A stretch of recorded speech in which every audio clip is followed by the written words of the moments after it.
Ibu, yang paling banyak sebab ibu-ibu nanti masuk neraka gara-gara tidak taat sama suami.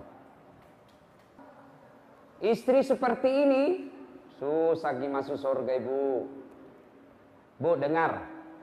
Yang namanya istri, jangankan keluar rumah tanpa izin suami. Puasa Senin Kamis saja. Puasa Senin Kamis tanpa izin suami haram. Dengar, puasa sunnah tanpa izin suami haram.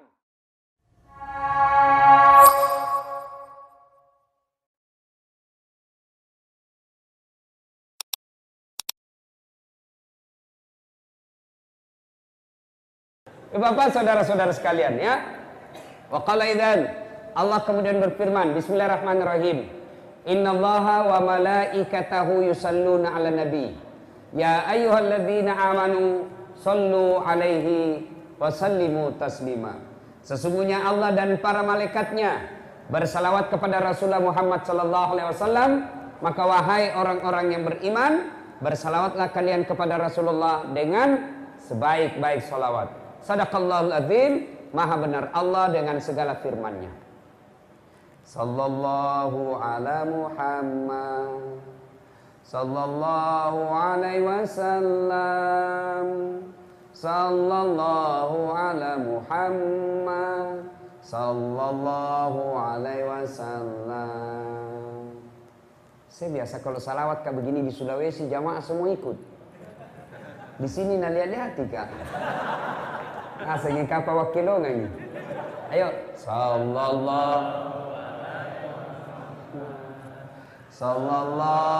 alaihi wasallam, sallallahu ala Muhammad, sallallahu alaihi wasallam.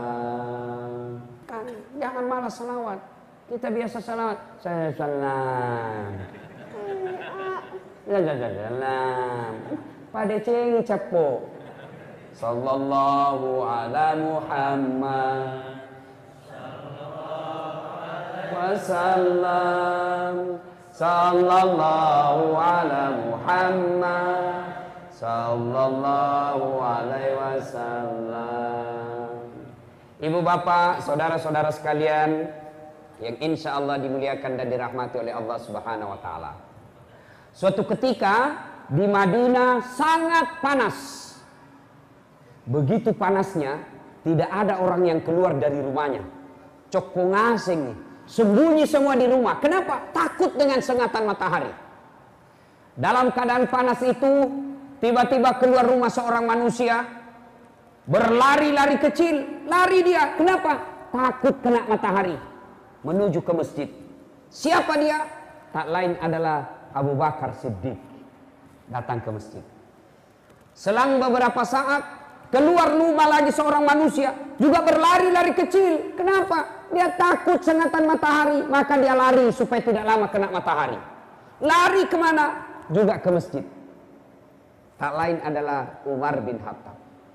Sampai di masjid, Umar berkata, Assalamualaikum warahmatullahi wabarakatuh ya Abu Bakar. Abu Bakar menjawab, Waalaikumsalam warahmatullahi wabarakatuh ya Umar. Umar bertanya, Abu Bakar, siang-siang begini tidak biasanya kau di masjid. Kenapa kau ada di masjid ini? Abu Bakar berkata, saya lapar di rumah, saya panas di rumah, maka saya datang di masjid. Daripada saya cuma lapar dan panas di rumah, mending saya datang di masjid, lapar, panas, dapat pahala. Begitu? Ya. Lalu Abu Bakar balik bertanya, kau juga Umar? Kenapa kau ada di masjid? Tidak biasanya siang-siang begini kau di masjid. Ada apa gerangan? Umar menjawab, sama dong. Saya juga panas kak. Aduh puto kak, maka saya datang di sini. Akhirnya dua manusia pilihan ini, Abu Bakar Siddiq, Umar bin Khattab melanjutkan zikirnya di masjid. Selang beberapa saat keluar rumah seorang manusia, tidak lari, dia jalan santai saja. Kemana beliau jalan, di situ ada awan melindunginya. Beliau ke kanan, awan juga ke kanan. Beliau ke kiri, awan juga ke kiri. Tidak pernah disentuh matahari secara langsung. Kenapa? Allah melindunginya dari sengatan matahari melalui awan. Dia tak lain adalah Muhammad sallallahu alaihi wasallam. Sampai Nabi di masjid, Assalamualaikum warahmatullahi wabarakatuh. Wahai saudaraku, ini salamnya orang Islam. Salam yang sempurna, ikhlas, sempurnakan ucapannya. Biasanya kita orang Islam, salamnya tidak ikhlas, tidak sempurna. Apa Jina bilang? Assalamualaikum, salam. Tapi kalau kita terima telepon, salam. Magako, yuk, salam. Apa itu bos? Perjelas. Assalamualaikum warahmatullahi wabarakatuh. Itu salam yang betul. Biasanya kita, ada malah mahasiswaku, bilang saja, Ustaz, assalamualaikum. Masa gitu assalamualaikum. Assalamualaikum. Kayak tong SMS. Ada juga yang lebih parah, bilang saja, aswabar. Apalagi itu aswabar. Assalamualaikum warahmatullahi wabarakatuh. Jangan, sempurnakan salam kita. Assalamualaikum, semoga keselamatan bagimu. Warahmatullahi, rahmat Allah menyertaimu. Wabarakatuh, berkah Allah meliputimu. 3 doa di dalamnya. Yang makin ganti-ganti, selamat siang, selamat malam. Malah yang bingung antara siang dan malam. Akhirnya apa Nabi bilang? Selamat siang menjelang malam. Apa itu? Bikin bingung.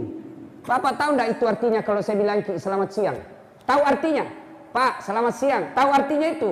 Saya doakan selamat siang ini, soal malam tak beraki beca urusanmu. Itu namanya selamat siang. Enggak usah. Maka Bapak Ibu saudara-saudara sekalian, soal salam. Suatu ketika Nabi lagi duduk-duduk, ada sahabat yang datang mengucapkan Assalamualaikum. Nabi menjawabnya, Waalaikumsalam warahmatullah. Nabi lalu berkata, pahalanya 10. Karena dia bilang saja Assalamualaikum. Datang lagi sahabat, lebih panjang, Assalamualaikum warahmatullah. Nabi menjawab, pahalanya 20. Datang yang ketiga, Assalamualaikum warahmatullahi wabarakatuh. Nabi menjelaskan, pahalanya 30. Artinya apa? Kalau Bapak tidak bisa memperbanyak amal dengan ibadah-ibadah sunnah, maka perbanyak amal dengan menyempurnakan salam. Assalamualaikum warahmatullahi wabarakatuh. Sudah. Nabi tanya ini 3 orang. 2 orang. Umar, Abu Bakar, kenapa kau ada di masjid siang-siang begini? Umar menjawab, maluku ki Nabi. Lapar kami ini, makanya kami datang di sini. Umar lalu bertanya, Anda kenapa juga ada di sini? Dia bilang, singkamale Mbak Ji. Sama Ji. Banyak orang Bugis di sini? Banyak? Luar biasa ini orang Bugis.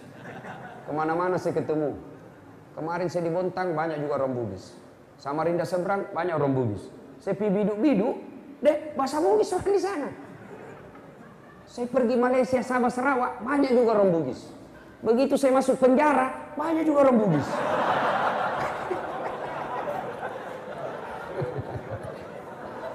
Bapak saudara-saudara sekalian. Nah sudah. Ini orang Bugis jago ini Pak. Tidak mau dikalah sama Udin. Pernah dengar Udin sedunia? Pernah? Udin sedunia. Orang Bugis punya ambok sedunia. Ambok yang banyak rezekinya namanya ambok dande. Ambok yang beruntun terus kalau berbisnis, ambok upe. Ambok yang banyak di bengkel, ambok tang. Ambok yang tidak pernah lolos, ambok saka. Ambok yang banyak di toko perhiasan, ambok intang. Ambok yang suka naik ke tamannya, ambok ente. Bapak saudara-saudara sekalian, ditanya Nabi sama Umar, ya Rasulullah, Anda juga siang-siang begini kok ada di masjid, ada apa? Nabi menjawab, sama Jaki. Saya juga lapar dan panas, makanya saya datang ke sini. Akhirnya mereka melanjutkan ibadah. Selang beberapa saat, Umar punya usul. Ya Rasulullah, bagaimana kalau kita ke rumahnya Abu Ayyub? Abu Ayyub Al-Ansari. Abu Ayyub ini, ketika Nabi hijrah dari Mekah ke Madinah, Abu Ayyub lah orang pertama yang menyambut Nabi dengan rumah yang bagus, ditawari rumah. Abu Ayyub Al-Ansari juga inilah yang menyeberang ke Turki sekarang, dulu namanya Istanbul, Konstantinopel, sekarang namanya Istanbul, dulu namanya Konstantinopel. Inilah Abu Ayyub Al-Ansari jalan ke sana untuk tinggal dan menaklukkan Konstantinopel pada saat itu. Tapi tidak sempat ditaklukkan pada saat itu. Abu Ayyub, baru-baru saya dari Turki dan saya sempat sholat di masjid itu yang ada di dalam Abu Ayyub Al-Ansari. Bapak, saudara-saudara sekalian, Abu Ayyub ini hebatnya, dia di Madinah, kaya, malabo, kaya, dermawan, kaya, suka bantu orang. Tidak seperti kita sekarang. Kaya, pelit, kaya, seke, kaya, kikir galang, kaya, mas seke. Ada di sini kaya seke? Ada? Ada? Ada enggak orang kaya pelit di sini? Ada? Tidak ada? Kita buktikan nanti kalau diedarkan celengan. Jangan memang kau tinggalkan masjid. Yang tinggalkan masjid saya doakan kanda lagi. Dan yang kau tinggalkan kita buktikan nanti. Siapa yang tidak isi celengan berarti seke. Kas keluar memang biwambu. Pasal dia memang nih. Ya Bapak, saudara-saudara sekalian. Nah, Abu Ayyub ini hebatnya kaya dermawan. Maka Nabi, Abu Bakar, Umar datang ke rumah Abu Ayyub. Assalamualaikum warahmatullahi wabarakatuh. Tidak ada jawaban. Ulang lagi. Assalamualaikum warahmatullahi wabarakatuh. Tiba-tiba salam dijawab oleh perempuan. Waalaikumsalam warahmatullahi wabarakatuh. Sini Ki, masuk Ki. Ya Rasulullah. Gembira ini ibu-ibu. Istrinya rupanya Abu Ayyub. Lalu istrinya Abu Ayyub berkata, ya Rasulullah, tamaki mai. Masuk Ki. Nabi bertanya, mana suamimu? Oh, baru saja dia keluar. Tapi sebentar lagi akan datang. Tamani, masuki sambil menunggu sini. Nabi bersabda, tidak boleh kami masuk ke rumahmu tanpa izin suamimu. Saya ulang, tidak boleh kami masuk ke rumahmu tanpa izin suamimu. Padahal ini Nabi, manusia pilihan, tidak mau masuk ke dalam rumah karena tanpa izin suami yang punya rumah. Ini yang banyak dilanggar perempuan sekarang. Begitu pergi suaminya langsung telepon teman SMA-nya dulu. Datang mako. Pergi nih, cepat kok. 20 menit selesai nih. Coba, Bu. Halo Ibu. Bu, dengar baik-baik Bu. Tidak boleh atau haram memasukkan laki-laki lain di rumah Ibu tanpa izin oleh suami. Bagaimana kalau sepupu satu kalinya Ustaz? Tidak boleh. Sepupu dua kali, tidak boleh. Sepupu lain kali, lebih tidak boleh lagi. Sekarang ini banyak melanggar ini perempuan. Sudah hilang ketaatannya kepada suami. Ini khusus ini sebab ini Ibu. Halo ibu-ibu. Ibu, yang paling banyak sebab ibu-ibu nanti masuk neraka gara-gara tidak taat sama suami. Coba sama istri sekarang. Makutu. Paballo. Ada semua itu jenis sedo di dalamnya. Nah kira barangkali tembok itu bukan. Kuning, biru, abu-abu, coklat. Kira sudah tahu perhatian istri. Coba. Suaminya disiksa. Baik dia kalau berdandan baru rajin. Ini rajin berdandan malas. Istri seperti ini susah masuk surga Ibu. Bu dengar. Yang namanya istri, jangankan keluar rumah tanpa izin suami. Puasa Senin Kamis saja. Puasa Senin Kamis tanpa izin suami, haram. Dengar. Puasa sunnah tanpa izin suami, haram. Misal, pengantin baru. Suaminya cuti. Senin. Langsung istrinya puasa hari Senin. Jangan puasa kalau suami tak cuti baru pengantin baru. Jangan kau ketawa anak muda, ini urusan orang tua. Mengerti jaki maksudnya toh? Nah, boleh itu is. Bahkan ibu bapak saudara-saudara sekalian, kalau ibu tetap misalnya suami tak, Bu, pulang ke ini. Kenapa? Naik spanning. Dia bilang puasa kah Pak? Ketika dia lanjutkan puasanya, bukan dia dapat pahala, tapi laknat Allah bagi perempuan ini. Makanya ibu, tidak boleh itu kita tidak taat. Bagaimana kalau suamiku pabotor Ustaz? Suamiku peselingkuh, suamiku tidak sholat, suamiku tukang judi. Urusannya dia dengan Allah. Ibu tidak punya dosa. Itu enaknya jadi perempuan. Itu enaknya jadi perempuan. Perempuan itu tidak bertanggung jawab dosanya kepada suami. Beda kami suami. Meskipun suaminya ustadz, suaminya penghafal Quran, tapi istrinya tidak pakai jilbab. Istrinya tukang gosip, istrinya suka bertengkar sama tetangga. Sebelum istrinya masuk neraka, suaminya dulu di depannya. Hati-hati Pak. Satu saja susah diurus, apalagi mau poligami. Banyaknya orang sekarang tidak mampu, dia mampu, tidak mau berkurban, padahal dia mampu. Sebaliknya, dia tidak mampu, mau poligami.